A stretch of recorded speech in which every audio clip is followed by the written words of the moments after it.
ونعوذ بالله من شرور أنفسنا ومن سيئات أعمالنا من يهده الله فلا مضل له ومن يضلل فلا هادي له أشهد أن لا إله إلا الله وحده لا شريك له وأشهد أن محمدا عبده ورسوله لا نبي ولا رسول بعده. Ihbati fillah rahimani wa rahimakumullah. Alhamdulillah, segala puji bagi Allah Subhanahu wa taala. Kita memujinya, kita memujanya karena hanya Allah lah yang pantas untuk kita puji dan kita puja.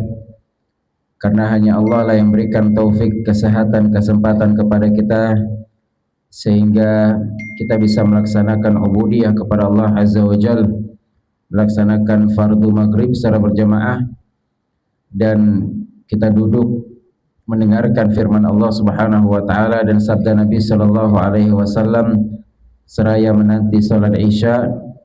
Semoga hadirnya kita di sini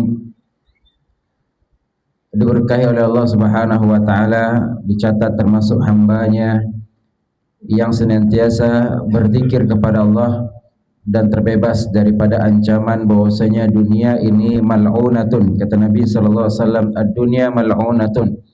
Dunia ini terlaknat.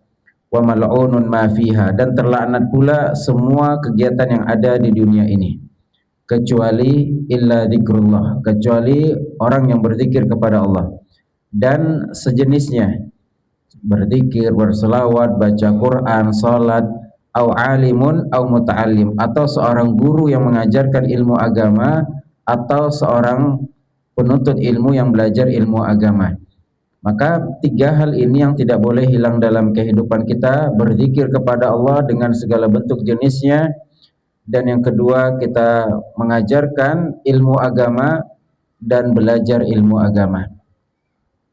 Salawat dan salam teruntuk baginda yang mulia Nabi besar Muhammad sallallahu alaihi wasallam. Allahumma salli ala sayyidina Muhammadin wa ala alihi wa sahbihi ajma'in. Ihbati fillah rahimani wa rahimakumullah. Kembali kita membaca kitab Ashru Qawaid fi Tazkiyatun Nafs, 10 kaidah dasar dalam Tazkiyatun Nafs, buah karya Profesor Dr. Abdul Razak ibn Abdul Muhsin ibn Abbad Al-Badar hafizahumullahu ta'ala. Pada pertemuan yang lalu kita sudah membahas kaidah yang pertama, yaitu at-tauhidu aslu ma tazku bihin nufus. Kaidah bagaimana seorang bisa mendapatkan hati yang bersih, hati yang baik, hati yang jernih, hati yang mulia. Maka yang pertama dan paling utama adalah tauhid kepada Allah. Karena seorang tidak akan bisa mendapatkan hati yang bersih, hati yang suci kalau dia berbuat syirik. Dan tauhid adalah alasan utama, tujuan utama Allah ciptakan manusia. Dan tujuan utama Allah utus para rasul untuk menegakkan tauhid. Dan dakwah setiap insan, setiap manusia, setiap dai, dan semua kita dai, maka dakwah kita yang pertama kali adalah tauhid kepada Allah Subhanahu wa taala. Kemudian beliau hafizahullah taala menjelaskan dalil-dalil tentang tauhid dan dalil-dalil bahwasanya orang yang hatinya kotor adalah orang yang berbuat syirik, bagaimanapun manusia menganggap dia baik. Allah Subhanahu wa taala mengatakan, innallaha la yaghfir ayyushraka bihi wa yaghfiru ma duna dzalika liman yasha. Allah tidak akan mengampuni dosa syirik dan mengampuni dosa selain syirik bagi orang-orang yang Allah kehendaki. Di ayat yang lain Allah katakan, innahu may yusyrik billah faqad harramallahu alaihil jannah wa ma'wahu an-nar wa ma lidh-dhalimin min ansar. Barang siapa yang berbuat syirik kepada Allah, maka Allah haramkan baginya surga dan tempatnya kekal di neraka, dan tidak ada penolong bagi orang-orang zalim. Zalim maksud di sini adalah orang-orang yang berbuat syirik. Maka barang siapa yang telah menegakkan tauhid, maka dia akan mendapatkan keamanan dan mendapatkan hidayah. Kata Allah, alladzina amanu wa lam yalbisu imanahum bidzulmin ulaika humul amnu wa hum muhtadun. Orang-orang yang tidak mencampurkan keimanannya dengan kezaliman. Apa maksudnya? Adalah orang-orang yang tidak mencampurkan keimanannya dengan kesyirikan. Setelah dia beriman, dia tidak melakukan pembatal-pembatal keimanan. Dan ini yang banyak disalahfahami oleh sebagian kaum muslimin. Sebagian kaum muslimin menganggap ketika kita sudah bersyahadat, maka tidak ada yang bisa menghilangkan syahadat kecuali dia murtad. Maka kita katakan, betul dia telah bersyahadat, tapi syahadat itu bisa batal andai kata dia melakukan pembatal-pembatal keislaman. La ilaha illallah, la ma'budu bihaqqin illallah. Ketika dia tidak menegakkan la ilaha illallah dengan memenuhi rukun dan syaratnya, maka bisa saja la ilaha illallah tersebut sirna darinya meskipun dia mengaku dia muslim. Maka Allah katakan alladzina amanu, orang-orang beriman dan tidak mencampur adukkan keimanan dengan kesyirikan. Dan ini banyak kita dapati sebagian kaum muslimin, dia beriman, dia salat tapi minta ke dukun, tapi percaya dengan tukang nujum, tapi percaya dengan paranormal dan seterusnya. Ini orang-orang yang beriman tapi mencampur adukkan keimanan dengan zalim. Zalim di sini adalah syirik. Maka orang-orang yang memurnikan tauhid, maka kata Allah, ulaika humul amnu wa hum muhtadun. Mereka mendapatkan keamanan dan merekalah yang mendapatkan hidayah. Maka qala al-musannif fala zakata li nafs illa bi tahqiqi tauhid. Maka tidak akan bisa mendatangkan tazkiyatun nafs kecuali seorang yang menegakkan tauhid, menegakkan ibadah hanya karena Allah Subhanahu wa taala. Ala lillahi dinul khalis. Ketahuilah hanya bagi Allah lah agama yang murni tersebut. Maka wala zakata li nafsi illa bi takhlisi minasyirki wa jami' anwa'ihi. Dan tidak akan bisa seorang mendapatkan hati yang bersih kalau dia campur adukkan keimanannya dengan kesyirikan. Kaidah yang kedua, al-qaidatu ats-tsaniyatu ad-du'a miftahu zakatin nufus. Doa adalah kunci utama mendapatkan hati yang bersih. Doa adalah kunci utama mendapatkan hati yang bersih. Nabi sallallahu alaihi wasallam mengatakan laisa syai'un akrama 'ala Allahi minad du'a. Tidak ada yang lebih mulia di sisi Allah kecuali doa. Fad-du'a min afdhalil ibadat indallah azza wajal. Doa adalah ibadah yang paling agung. Karena dengan doa dia menampakkan kebutuhan, dia menampakkan kefakiran, dan dia menampakkan kehinaan, dan dia mengakui keagungan Allah. Jadi doa dia menampakkan lemahnya, dia menampakkan butuhnya, dia menampakkan hinanya, dan dia menampakkan bahwasanya dia butuh dengan Allah Subhanahu wa taala. Maka tak heran orang-orang yang tidak berdoa disebut dengan sombong. Kenapa? Karena dia merasa percaya diri, karena dia merasa tidak butuh dengan yang lain, bahkan dia tidak butuh dengan Allah. Maka Allah katakan innalladzina yastakbiruna an ibadati, orang-orang yang sombong dari ibadah, dari doa kepadaku, maka dia akan sayadkhuluna jahannam dakhir, dia akan dicampakkan ke dalam neraka jahanam. Walau atharun azim fi fatih abwabil khair, doa akan membuka pintu kebaikan. Sebagaimana Syekhul Islam memberikan wasiat kepada Abul Qasim Al-Maghribi, ad-du'a miftahu kulli khair. Doa adalah kunci kebaikan apapun. Jadi barang siapa yang ingin melakukan kebaikan apapun, pertama dan paling utama adalah doa. Pertama dan paling utama adalah dia berdoa kepada Allah Subhanahu wa taala. Dan kita baca dalam surah Al-Fatihah, iyyaka na'budu wa iyyaka nasta'in. Kepadamu lah ya Allah kami menyembah, dan kepadamu kami mohon pertolongan. Dan kita tidak akan bisa menyembah Allah tanpa pertolongan darinya. Fa kullu khairin tarju li nafsika wa turidu fi min khairati dunya wal akhirah fatlub min Allah walja ilaihi fi naili wa tahsili.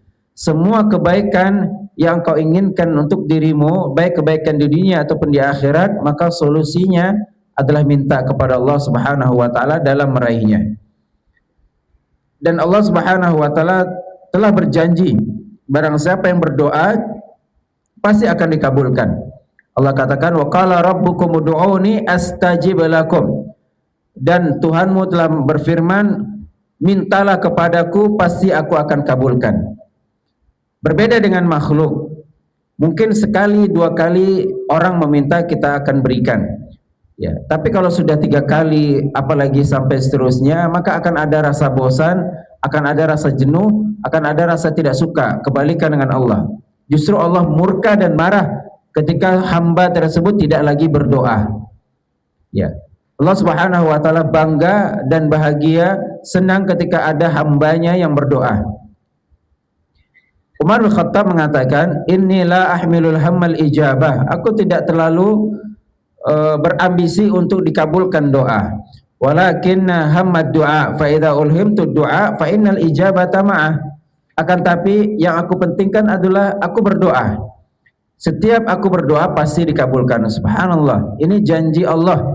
Doa pasti dikabulkan. Hanya saja bentuk pengabulannya mungkin yang berbeda. Bisa saja dikabulkan sesuai dengan apa yang kita inginkan, bisa saja dikabulkan lebih baik, bisa saja dikabulkan dengan diselamatkan dari bala, dari musibah, dari cobaan. Yang andai kata cobaan itu menimpa, mungkin ya balasannya atau sebanding dengan apa yang kita inginkan, atau diangkat derajat kita, atau diselamatkan dari ancaman neraka, atau intinya adalah doa pasti dikabulkan oleh Allah Subhanahu wa taala. Nabi sallallahu alaihi wasallam bersabda, "Innallaha hayyun karim." Sungguhnya Allah itu Maha Pemalu, Maha Pemurah. Dan Allah malu apabila ada seorang hamba yang mengangkat tangannya berdoa, kemudian dia turunkan tangannya sementara doanya tidak dikabulkan. Ya, maka pada dasarnya doa itu mengangkat tangan. Pada dasarnya doa itu mengangkat tangan, dan pada dasarnya doa itu ya boleh dengan bahasa apapun, tapi yang afdal doa dengan bahasa yang diajarkan oleh Allah dan Rasulnya. Maka di antara doa Nabi sallallahu alaihi wasallam, Allahumma ati nafsi taqwaha wa zakkiha anta khairu man zakkaha anta waliyuha wa maulaha. Dan doa Nabi, ya muqallibal qulub tsabbit qalbi ala dinik.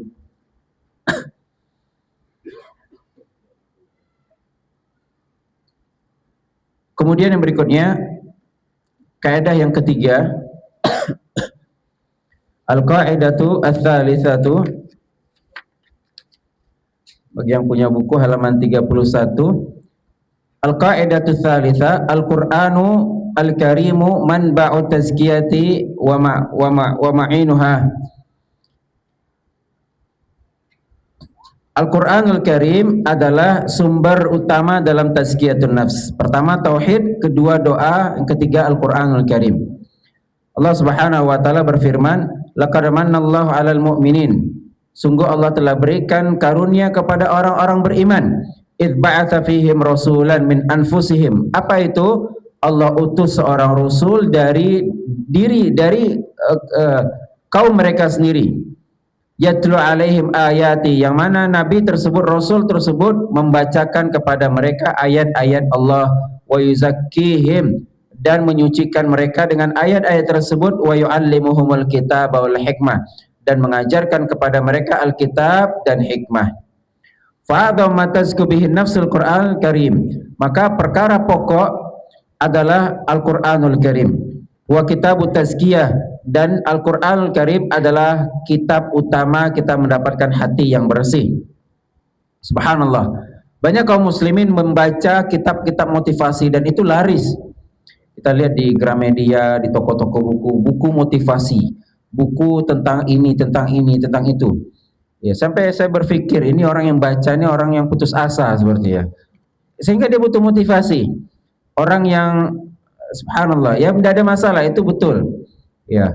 Tapi mereka lupa motivasi itu ada dalam rumahnya. Dan tidak ada rumah kaum muslimin kecuali ada Al-Qur'an. Hanya saja Al-Qur'an itu mungkin bukanya sekali setahun ketika Ramadan. Itu pun tidak pernah dibaca artinya. Ya. Khatam kita betul. Saya termasuk yang berbeda dengan ustaz-ustaz yang lain. Mungkin ustaz-ustaz lain bermotivasi kita untuk mengkhatamkan Al-Quran. Betul, itu luar biasa dan dalilnya sangat banyak. Para ulama mengkhatamkan Al-Quran, betul. Nabi mengkhatamkan Al-Quran, betul. Di akhir hayat Nabi mengkhatamkan Al-Quran 2 kali dengan malaikat Jibril. Kita lihat Imam Syafi'i 40 kali dalam satu Ramadan. Kita lihat ulama yang lain. Pertanyaannya, apakah kita sama seperti mereka? Pertama, mereka orang Arab. Sekali baca mereka faham. Imam Syafi'i itu Quraisy, orang Quraisy itu Imam Syafi'i, Matlabi. Ya. Dan para ulama mereka ketika mereka baca ya seperti kita baca bahasa Indonesia, artinya kita paham. Walaupun ada makna-makna yang lain yang itu butuh tafsirnya. Artinya secara umum mereka paham. Sementara kita sudah ada terjemahan pun belum paham. Karena mohon maaf terjemahan pun belum mewakili. Ya seperti Bismillahirrahmanirrahim. Apa artinya Pak? Dengan menyebut nama Allah yang Maha Pengasih, Maha Penyayang. Rahman Rahim. Padahal itu sama. Rahman Rahim itu sama. Lah lantas bedanya di mana? Kita bedakanlah dengan pengasih dan penyayang. Pada Rahman itu hanya untuk seluruh. Rahman itu untuk seluruh makhluk, Rahimnya untuk kaum muslimin. Ini ada makna yang dalam.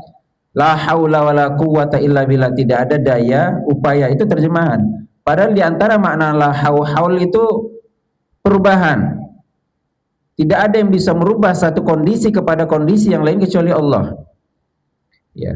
Itu di teman kita tidak betul di antara tidak ada daya dan upaya itu ya tidak ada masalah lah. Tapi ada makna yang dalam. Nah, maka saya termasuk yang berpendapat betul dibaca banyak-banyak alhamdulillah dapat pahala membaca. Tapi yang paling penting itu Al-Quran bukan sekedar dibaca, ditadaburi, bukan sekedar ditadaburi, diamalkan. Tapi kalau sekedar bacaan, sekedar pajangan tidak ada arti. Sebagian kaum muslimin dihias rumahnya, dibeli kaligrafi besar-besar. Kalau dia jadikan itu jimat, syirik. Bahaya sekali ini ayat kursi supaya tidak masuk jin, tidak boleh walaupun Al-Quran. Ya jin pun tidak baca itu. Tapi kalau dibacakan, nah itu yang penting. Al-Quran dibaca, difahami dan diamalkan. Maka Allah Subhanahu wa taala mengatakan yang mana nabi tersebut membacakan Al-Qur'an. Subhanallah. Mana lebih seru Pak atau lebih mengena? Kita membaca atau dibacakan? Hah? Membaca atau dibacakan? Pada dasarnya keduanya berpengaruh, tapi Allah katakan dibacakan. Dan Nabi SAW pernah merintahkan sahabatnya untuk membacakan Al-Quran. Maka sahabat mengatakan, saya lupa namanya Jabir atau yang lain, Aqra alaika wa alaika unzil ya Rasulullah. Aku membacakan kepadamu sementara Al-Quran diturunkan kepada engkau. Maka Nabi katakan, aku suka mendengarkan Al-Quran dari yang lain. Karena Allah katakan, wa idza tuliyat alaihim ayatuhu zadathum ima. Tuliyat, apabila dibacakan kepada mereka ayat-ayatnya bertambah keimanan. Karena kalau kita membaca, makanya yang seharusnya lebih khusyuk itu bukan imam tapi makmum. Karena imam tuh mikirin hafalan lagi, mikirin rakaat keberapa lagi nih, mikirin ini waladhdallin ini, mikirin surat apa lagi nih. Makmum terima bersih. Seharusnya makmum terima bersih, paham subhanallah bacaan imam nih. Makmum yang bisa menghayati, walaupun imam juga menghayati, tapi konsentrasi makmum seharusnya lebih besar daripada imam. Jadi ketika imam lupa, jangan makmum lupa juga. Ya. Imam lupa, makmum yang ingatkan, karena imam banyak yang dipikirkannya. Ini rakaat keberapa, ini segala macam. Ya, bacaan ayatnya Al-Quran dia fokus, makanya. Ya, sebagian ulama mengatakan bacaannya afdal itu dengan melihat Al-Quran. Karena dengan melihat Al-Quran kita lebih fokus kepada makna, lebih fokus kepada arti, mentadaburi. Tapi kalau kita tidak melihat Al-Quran, kita fokusnya kepada hafalan, sehingga kita lupa mentadaburi. Nah, maka Al-Quranul Karim adalah sumber kita tazkiyatun nafs. Maka kembali kepada Ramadan tadi, saya termasuk yang berpendapat bacalah Al-Quran dan fahami Al-Quran meskipun satu surat, meskipun satu juz, daripada kita sekedar khatam 30 juz tapi kita tidak faham maknanya. Tapi sudah berapa tahun kita mengkhatamkan Al-Quran, alhamdulillah. Maka mungkin tahun ini, tahun depan saya khatam dan artinya. Jadi kan ada Al-Quran, kita baca satu halaman, artinya sebelah. Mungkin lambat, tidak ada masalah. Atau tidak mesti satu waktu. Pagi kita baca Al-Qurannya, nanti malam sebelum tidur kita baca artinya. Atau kita baca artinya kemudian kita baca ayatnya. Sehingga apa? Sehingga nyambung apa yang kita baca dan artinya. Atau minimal kita ingin sholat tarawih. Sholat tarawih imam nanti baca surat apa, diusahakan mungkin juznya diketahui jamaah agar jamaah bisa mengikuti. Nah, imam nih baca ini nanti malam, maka saya baca dulu, saya baca artinya, sehingga ketika saya sholat nanti bersama imam, saya bisa tadabbur. Sehingga tidak ngayal kita di belakang imam, kan lama itu, lama ayatnya tidak hafal, artinya tidak faham, sehingga lama itu tidak berarti. Artinya kita menghayal lah kemana-mana, proyek ini, proyek itu, atau paling tidak sebagian kita mencari kesalahan, ini roknya kurang tebal ini ainnya kurang tepat ini, akhirnya tidak ada manfaatnya. Nah, bukan tidak boleh kita mengkhatamkan, ya, tapi yang paling penting adalah memahami maknanya. Faman arada nafsi tazkiyah falyatlubha fi kitabillah. Maka tidak ada yang bisa mendapatkan hati yang bersih kecuali dengan buka Al-Qur'an. Qala Ibnu Abbas, "Dhaminallahu liman ittaba al-Qur'an alla yadhilla fid dunya wa la yashqa fil akhirah." Abdullah bin Abbas di antara sahabat Nabi yang pakar Al-Qur'an. Berkat doa Nabi sallallahu alaihi wasallam. Ketika itu Nabi buang hajat, masuk kamar mandi, Abdullah bin Abbas yang masih kecil sudah menyiapkan air untuk Nabi buang hajat atau berwudu. Kemudian beliau bertanya kepada istrinya, siapa yang menyiapkan air? Abdullah. Maka Nabi mendoakan Abdullah, Allahumma faqihhu fid din wa 'allimhu ta'wil. Ya Allah, berikan Abdullah ini taufik untuk belajar agama, faham agama, dan ajarkan dia tafsir Al-Quran. Nah, ta'wil pada dahulu, ta'wil itu artinya tafsir. Tapi di saat sekarang, ta'wil itu artinya menyelewengkan dari makna asli.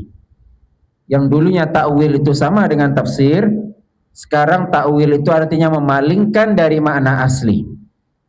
Dan yang dipalingkan itu biasanya sifat-sifat, nama-nama dan sifat Allah. Kita ada belajar tauhid, ada belajar asma wa sifat. Nah, nanti ada pelajaran tauhid itu ada ta'wil.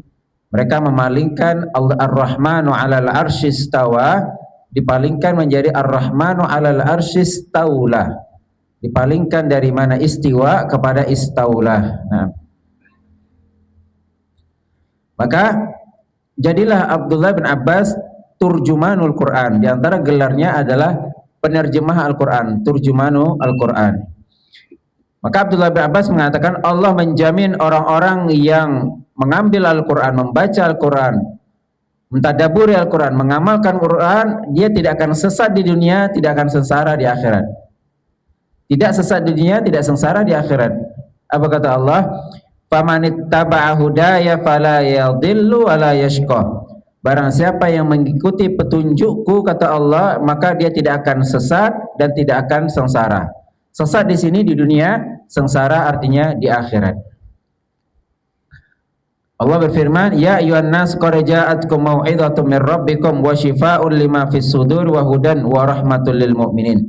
Wahai orang-orang beriman, telah datang kepada kalian mau'izah, nasihat dari Rabb kalian, petunjuk dari Rabb kalian, dan syifa lima fis sudur, dan penyembuh bagi apa yang di dalam hati.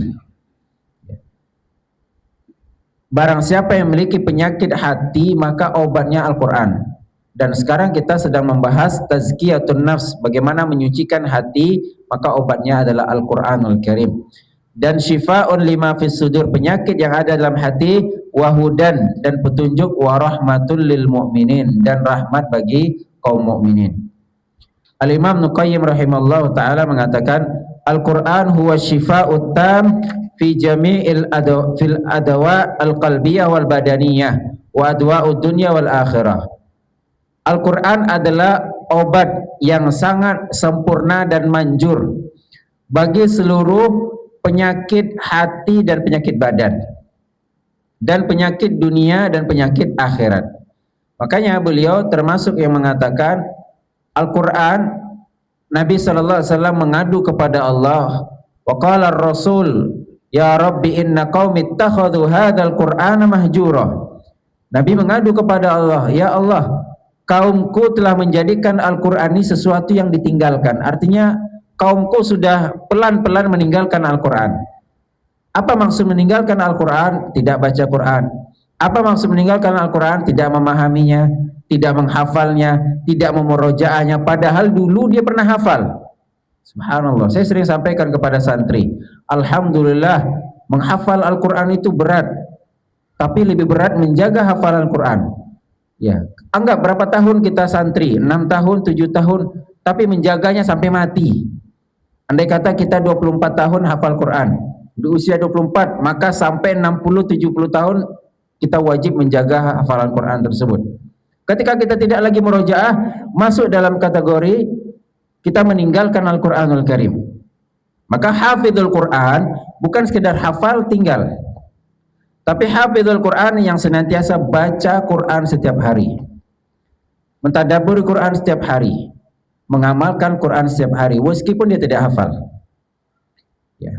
Jadi kita dengar 1-2 dalil, kita amalkan, kita hafidhul Quran. Daripada kita hafal kemudian kita tinggalkan, bukan hafizul Quran. Makanya Nabi katakan hamilul Quran, orang yang hamil, membawa Al-Quran kemana-mana, seperti handphone. Handphone ini kita bawa kemana-mana, tidak bisa kita hidup tanpa handphone nih. Maka begitu pula hafizul Quran, hamilul Quran, dia bawa kemana-mana Al-Quran tersebut. Baik dia hafalkan, baik dia baca tafsirnya, baik dia tadaburi, dan wabil khusus dia amalkan Al-Quran tersebut. Itulah disebut hamilul Quran. Maka diantara termasuk menghajar atau tidak mengamalkan Al-Quran atau meninggalkan Al-Quran adalah tidak berobat dengan Al-Quran, kata Imam Al-Qayyim. Karena Allah katakan Al-Quran itu obat, syifa. Tapi ternyata kita sudah meninggalkan Al-Quran, kita langsung berobat ke dokter. Bukan tidak boleh, tapi Al-Quran terlebih dahulu. Kita ruqyah, ya, kita pegang yang sakit, kita baca Al-Quran, baik baca apapun, Al-Fatihah, ayat kursi dan yang lainnya. Ya. Dan Nabi SAW mengatakan la ba'sa birruqa ma lam yakun syirkan. Tidak mengapa kita ruqyah selama ruqyah, kata-kata ruqyah itu tidak mengandung kesyirikan. Jadi kita baca Al-Quran, kita baca doa-doa dan yang lainnya. Maka di sini Imam Qayyim mengatakan obat hati, obat badan Al-Quran. Obat hati kita baca ayat-ayat Al-Quran. Karena Al-Quran itu isinya 3. Pertama tauhid, ahli tauhid, lawan-lawan tauhid. Kedua kisah orang-orang yang menegakkan tauhid, kisah orang-orang yang tidak bertauhid, kisah para nabi. Dan nabi yang paling banyak disebutkan Al-Quran Nabi Musa. Dan kita lihat buku cerita apa saja Pak, boleh kita baca sekali, 2 kali, 3 kali, udah bosan. Tidak dengan cerita Al-Quran. Nabi Musa ceritanya mohon maaf mungkin terulang. Kisah dia lempar tongkat jadi ular, dia membelah lautan, terulang dalam beberapa redaksi yang berbeda, tapi tidak ada yang bosan mendengar ceritanya. Dan tidak ada buku yang membosankan di dunia ini, tidak ada kecuali Al-Quran. Jadi Al-Quran tidak pernah mendatangkan kebosanan sedikit pun. Beda buku lain. Buku lain kita bosan bacanya. Kisah ya, wabil khusus kisah. Kita sudah tahu ujungnya. Tapi Al-Quranul Karim tidak ada orang yang bosan membacanya. Tidak ada orang yang bisa menghafal satu buku. Dengan beratnya Al-Quranul Karim, berat Al-Quran, tapi orang hafal. Jutaan manusia hafal. Tapi ini buku hanya 100 halaman. Siapa yang bisa hafal ini? Dengan titik komanya. Jangan, tidak boleh dirubah-rubah redaksinya walaupun maknanya sama, tidak ada. Boleh dicek manusia mana yang bisa menghafal buku dengan titik komanya. Tapi Al-Quranul Karim yang berat itu, tapi jutaan manusia menghafal. Anak-anak kecil sudah hafal. Ini diantara mukjizat Al-Quran. Berat, Al-Quran itu berat. Pertama, turunnya berat. Di mana turunnya Al-Quran? Di gua. Ada 2 gua yang bersejarah Pak. Ini jangan sampai kita tinggalkan. Satu gua Hira. Gua Hira itu di atas gunung Jabal Nur. Di bawahnya ada musim wahyu. Kurang lebih jaraknya 5 kilo dari Masjid Haram. Itu arahnya ke timur kalau tidak salah. Di bawahnya ada musim wahyu. Di atasnya gua Hira kalau jalan kaki itu kurang lebih 2 jam, tingginya kurang lebih 600-an mdpl. Ada gua yang kedua, Gua Thur, itu arahnya ke barat, kurang lebih sama 5, dan itu gunung tertinggi di kota Mekah, 7.700-an, tidak sampai ribuan. Kalau yang ribuan itu Gunung Uhud. Gunung Uhud juga 1.000. Yang tinggi itu Taif itu 2.000-an mdpl. Gua Thur ini Nabi hijrah dengan Abu Bakar As-Siddiq ke kota Madinah. Dan ini Gua Thur ini berada di agak selatan, arah ke Taif ke selatan. Padahal Madinah berada di utara, Mekah di selatan, Madinah di utara, Taif di selatan, selatannya Mekah. Kenapa Nabi ke selatan? Karena Nabi menghindar, jangan sampai terkejar. Jadi menghapus jejak, jangan sampai. Dan Nabi tinggal di sana kurang lebih 3 hari. Kemudian Nabi menelusuri jalan yang tidak biasa ditempuh oleh orang-orang Arab. Karena orang Arab kebiasaan mereka berjalan mereka ke Syam, jualan mereka musim panas atau musim dingin ke Syam dan ke Yaman. Kemudian ada gua lagi yang bersejarah dalam Islam, Ashabul Kahfi, dan itu ada di banyak versi, sebagian di Yordan, sebagian bilang di Palestina dan yang lainnya. Tapi yang Nabi sendiri itu di Gua Hira atau Gua Thur. Turunnya berat dan membacanya juga berat, melafazkannya berat, menghafalnya berat, murojaahnya berat, mengamalkannya berat, tapi semuanya ringan. Kata Allah, walaqad yassarnal Qur'ana lidzikri fahal min muddakir. Sungguh telah kami mudahkan Al-Quran tersebut bagi orang yang ingin. Dan bagi orang yang ingin ini, ketika sudah ada niat dalam hatinya dan dia menempuh jalannya, maka dia akan sampai. Man sara 'ala darbi wasala. Barang siapa yang menempuh jalan akan sampai. Bedanya kawan jalannya cepat, kita jalannya 50 km per jam atau 30, tidak ada masalah, yang penting nyampe. Kawan 100 km per jam, atau jumpa lagi kita nanti di lampu merah. Saya sering begitu, Pak, ini orang yang ngebut-ngebut, motong-motong kita nih, jumpa lagi kita di lampu merah, apa yang dia sombongkan? Nah, yang penting kita akan sampai nanti. Nah, selama kita memang menempuh jalan yang tepat, dengan cara yang tepat, insya Allah kita akan sampai. Orang hafal Quran 3 tahun, 2 tahun hafal. Kita umur 60 tahun, tidak ada masalah, yang penting hafal. Ya. Artinya kalau 60 tahun baru kita hafal, Pak, ya sudah. 60, 61 meninggal, tidak ada waktu kita merojaah lagi, tidak ada kewajiban kita untuk merojaah. Sementara anak-anak kita yang 20 sudah hafal nih, sampai 60 dia wajib menjaga Al-Quran itu. Nah, jadi sebenarnya kerja kita yang menghafal ini ringan, Pak, hanya satu saja, yaitu hafal. Yang berat itu yang sudah hafal. Dia 2 kerja dia, satu menghafal dan merojaah. Hafal, merojaah, hafal, merojaah. Kita kerja kita cuman hafal saja. Nah. Kemudian Allah Subhanahu wa taala berfirman, alladzina atainahumul kitaba yatlunahu haqqa tilawati ulaika yu'minuna bih. Haqqa tilawati, orang-orang yang kami berikan kepadanya kitab dan mereka membacanya dengan bacaan yang benar. Haqqa tilawati artinya takunu bi qiraati wa hifdzi. Membaca yang benar artinya membaca dengan benar. Subhanallah. Baca yang benar ini, Pak, makanya Nabi katakan man qara harfan fi kitabillahi falau hasanah. Yang baca satu huruf dapat 10 kebaikan, satu kebaikan. Wal hasanatu bi asyi amthalia, satu kebaikan dikali 10. Artinya satu huruf dikali 10. Artinya satu huruf 10 kebaikan. La aqulu alif lam min harfun, tidak aku katakan alif lam min satu huruf, walakin alifun harfun wa lamun harfun wa mimun harfun. Tapi alif lam min itu ada 3 huruf dikali 3, 30 huruf.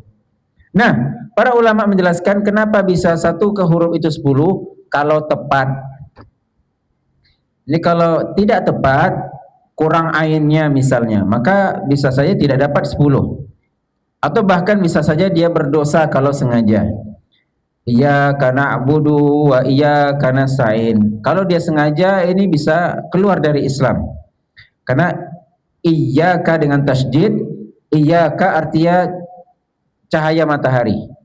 Iyyaka cahaya matahari kami menyembah, iyyaka cahaya matahari kami mohon pertolongan. syirik jatuhnya. Kalau sengaja dia lakukan, murtad dia. Tapi kalau tidak sengaja, semoga Allah ampuni. Maka ini pentingnya kita belajar tahsin. Kemudian haqqa tilawatihi, dengan membaca yang tepat.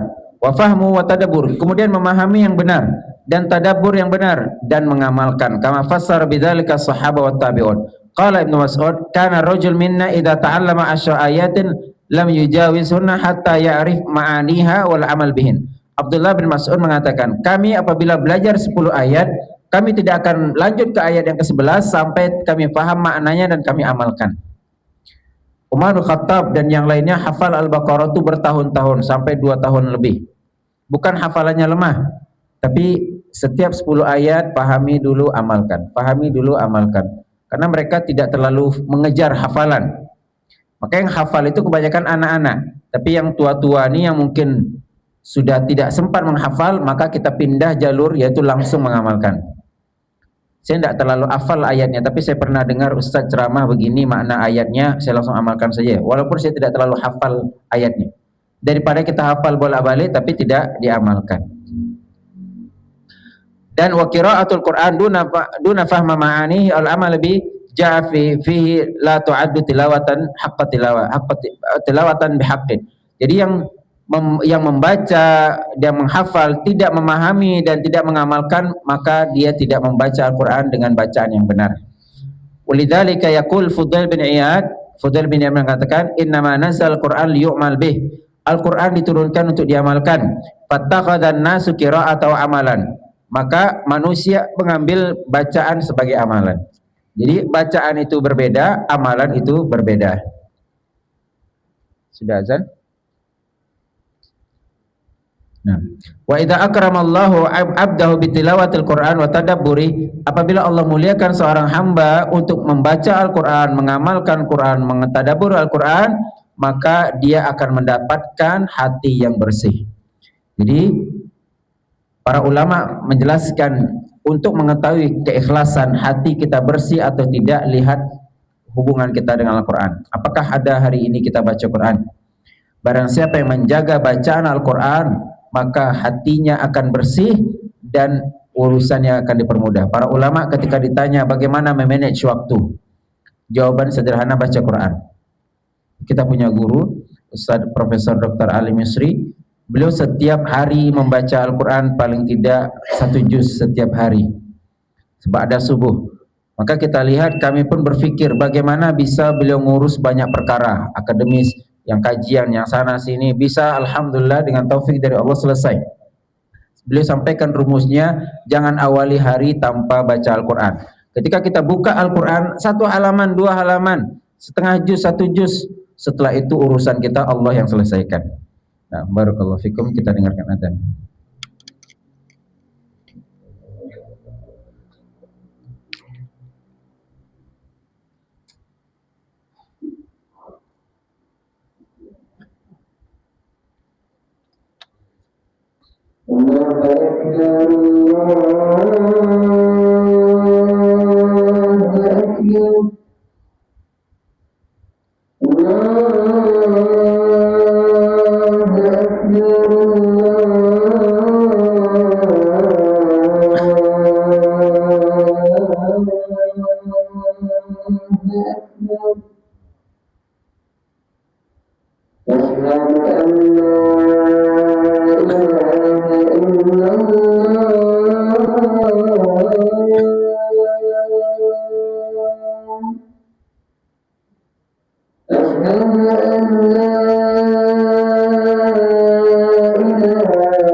Alhamdulillah wassalatu wassalamu ala Rasulillah ba'd.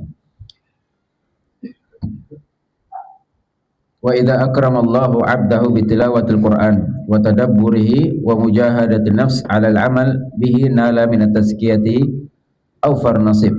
Barang siapa yang Allah berikan taufik kepadanya untuk bisa membaca Al-Qur'an Karim dan mentadabburinya dan dia berusaha mengamalkan Al-Qur'an, maka dia akan mendapatkan tazkiyatun nafs. Pada dasarnya seperti itu. Tapi kenapa banyak kita tidak perlu kita nunjuk yang lain, banyak dari kita yang hafalannya luar biasa, bacaannya luar biasa, tapi hatinya mungkin masih ada hasad, masih ada dengki, masih ada perkara yang tidak baik dan yang lainnya. Sederhana. Pertama, tujuan dia membaca untuk apa? Apakah dia membaca, menghafal memang lillah atau untuk kejar target atau untuk dunia? Dan ini yang banyak juga kita dapati anak-anak kita sekolahkan supaya jadi ustadz.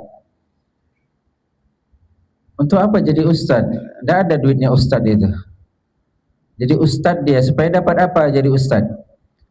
Supaya dipandang orang, supaya apa? Sehingga kita buktikan itu, sehingga kita bandingkan hafalan anak kita. Sudah berapa hafal? Oh, anak saya sudah sekian, untuk apa? Sehingga anak kita mengejar target orang tuanya, mengejar kekalahan atau kesalahan atau cita-cita orang tua yang tidak tercapai. Akhirnya anak yang dikorbankan. Dan kita juga sebagai seorang guru, kita dapati anak-anak seperti itu. Saya tidak mau jadi di pondok, saya mau jadi tentara, saya mau jadi polisi, saya mau jadi dokter. Sehingga orang tuanya memaksa untuk menghafal Quran. Hafal anaknya, tapi niatnya tidak ke situ. Ini lebih besar sekali mudaratnya. Ya. Nabi katakan anak yang soleh. Kita berharap anak kita menjadi anak yang soleh. Soleh itu bukan berarti hafal Quran. Tidak mesti. Tidak mesti soleh hafal Quran. Soleh itu adalah mengamalkan ilmu yang dia ketahui. Apapun profesinya, apapun pekerjaannya, apapun bidang ilmunya, selama dia mengamalkan ilmu yang diketahui, itu yang dikatakan soleh. Walaupun nanti alim itu berbeda lagi, tentu alim lebih baik. Soleh itu standar minimal, alim itu ideal. Tapi alim itu memang harus ikhlas, berat sekali. Ya, oke, sering saya sampaikan ke mahasiswa, ke santri-santri. Kalau kalian belajar menghafal Quran untuk jadi ustadz, kemudian jadi ustadz, mau ngapain jadi ustadz? Dalam artian pekerjaannya ustadz begitu. Gajinya karena ngajar, berapa gaji ustadz itu? Berapa gaji guru dibandingkan gaji guru ngaji lah, guru ngaji sama guru bahasa Inggris.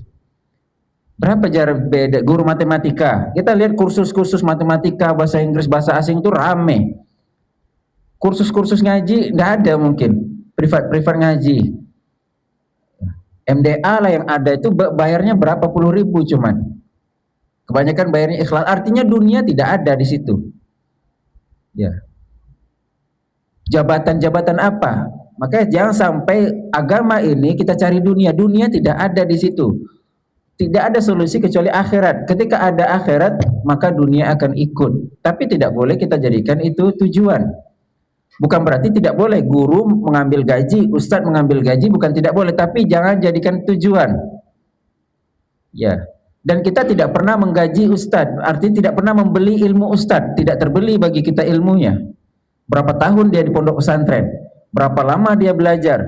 Sebagian orang komplain, enak jadi ustadz ya, bagi yang tidak paham. Ngomong 15 menit, 13 setengah jam, dapat sekian ratus ribu. Saya tantang, coba gantian ngomong di sini. Cobalah gantian. Tidak ada ustadznya hadir, bisa nggak gantiin misalnya? Cobalah sebut ini bukunya. Ini kan ada khutbah Jumat itu kan sudah ada biasanya apa panduan khutbah setahun. Coba baca. Nah, tidak mudah dan ustadz itu tidak semua anak pondok itu jadi bisa mengajar. Kita pondok dan tidak semua teman-teman kita itu bisa kajian. Tapi kalau jadi guru mungkin. Dan itu pun tidak semua. Artinya fase itu tidak mudah.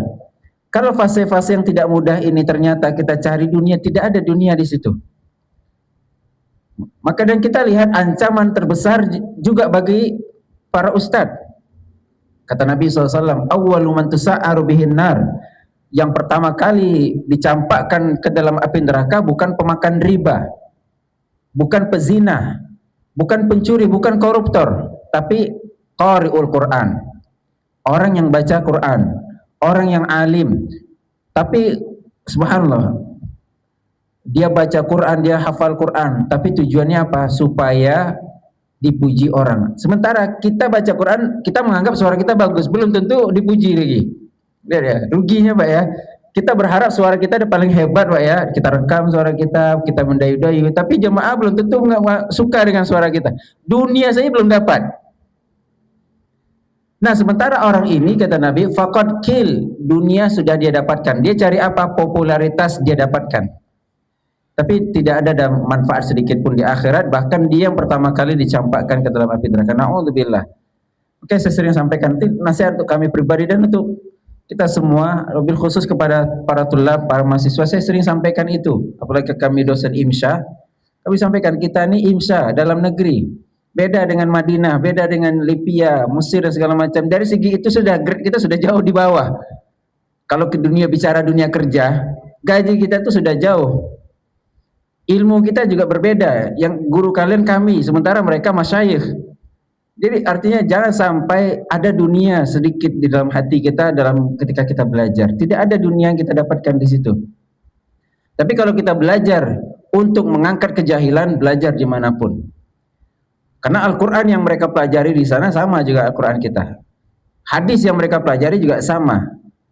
Kalau itu yang kita cari, insya Allah kita dapatkan itu. Tapi kalau dunia yang kita cari, na'udzubillah, tidak ada dunia di sana. Maka tidak boleh ada sedikit pun niat dunia di sana. Ya.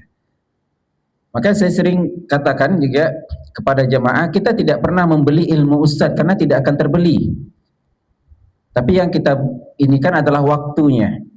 Kita menghargai waktu ustadz, kita menghargai dia datang dan jari jauh. Sama seperti ke dokter, 15 menit. Itu bukan 15 menit itu. Berapa lama dia belajar? Berapa biaya yang dia keluarkan untuk bisa menganalisa 15 menit tadi? Berapa pengalaman dia? Menghabiskan waktu pengalaman dia untuk mencari penyakit yang 15 menit tadi. Kita menganggap, oh enak jadi dokter 15 menit, sekian ratus ribu. Lihat latar belakangnya. Lihat bagaimana perjuangannya. Maka nasihat bagi kita semua, jadikan Al-Quran itu sebagai bacaan kita, wirid harian kita. Ya, saya pernah juga ngisi kajian yasinan. Ketika itu saya alihkan dari baca yasin kepada ayo kita bedah yasin itu apa. Lihat, Bapak mungkin sebagian kita sudah puluhan tahun setiap Jumat yasinan. Berapa persen kita hafal itu yasin? Hafal saja dulu. Mungkin di awal-awal kita ngikutin, terakhir-terakhir dia mulai diam. Dia mulai diam. Tinggal Pak Ustadz sendiri baca mikrofon. Itu pun bacanya juga sudah tidak jauh lari dari kaidah tajwid, karena baca rame-rame itu sulit menerapkan tajwid. Maka kita tidak dianjurkan baca Quran rame-rame. Karena nada kita, nada Bapak itu beda. Panjang nafas kita, sehingga Bapak karena habis nafas Bapak sambung-sambung akhirnya. Tidak boleh disambung-sambung. Kalau kita habis napas, ulang lagi. Jangan dipaksakan. Maka tidak dianjurkan kita baca sama rame-rame kecuali untuk pengajaran. Pengajaran boleh. Akhirnya kita ganti kajian kita dengan, ayo kita bedah Yasin itu apa? Yasin wal Qur'anil Hakim. Quran yang penuh dengan hikmah. Dan kenapa diawali dengan Yasin? Sebagian orang memberikan makna Yasin itu adalah tidak ada maknanya. Makna yang tepat adalah Yasin menunjukkan yaf, ya dan huruf sin. Artinya ini murni bahasa Arab. Alif lam mim ini bahasa Arab. Kaf ya ain shad, alif lam mim ra ini bahasa Arab. Artinya orang Arab ketika diberi muqaddimah seperti ini alif lam mim, maksudnya ini menarik atensi mereka. Apa maksudnya? Wal Qur'anil Yasin wal Qur'anil Hakim. Ada penegasan setelahnya dan kebanyakan alif lam mim huruful muqatta'ah ini setelahnya Al-Qur'an. Alif lam mim dzalikal kitab, Al-Qur'an. Menunjukkan bahwasanya Al-Qur'an itu murni berbahasa Arab. Nah, kemudian apa makna daripada Yasin tersebut? Sehingga Al-Quran yang rutinitas kita baca itu akan berpengaruh kepada iman kita, berpengaruh kepada tauhid kita, berpengaruh kepada amalan kita. Dapatlah kita hati yang bersih, dapatlah kita tazkiyatun nafs sehingga kita bisa mengamalkan Al-Quran tersebut. Allah Ta'ala a'lam. Silakan jika ada pertanyaan. Silakan.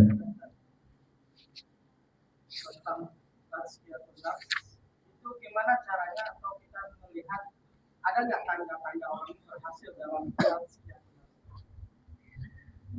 Nah, barakallahu fikum, kita tidak bisa menilai orang. Nah, dia bentuk tazkiyatun nafs bukan untuk menilai orang. Tazkiyatun nafs adalah untuk bercermin.